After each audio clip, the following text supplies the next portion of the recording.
Yo me llamo Stuart y soy de EEUU. Yo tengo 10 años. Yo soy pelirrojo y bajo. Yo soy inteligente y amable.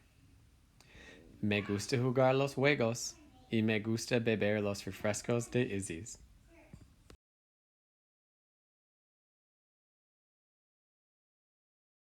El lunes yo tengo que asistir a la escuela a las 9 de la mañana. Por la noche yo participo en Boy Scouts.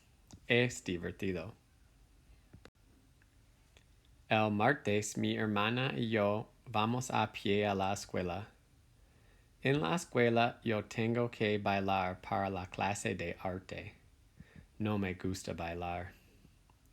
Por la noche yo practico el fútbol en el Parque Groveland. El miércoles yo juego ajedrez con mis amigos después de la escuela. Yo toco el piano los miércoles con mi profesor Gary. Yo tengo que practicar todos los días.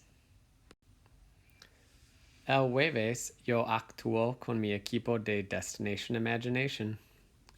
En abril vamos a jugar al estado de DI. Me gustan las actividades de DI. El viernes comemos la pizza. Mi hermana le gusta comer la pizza y vamos a comprar la pizza en caseta. Ella toma la pasta y la pizza. El sábado vamos a esquiar en Welch con mi familia. Tenemos que llevar el almuerzo. El domingo mi familia y yo miramos los partidos de los vikingos. Me gusta el fútbol americano mucho.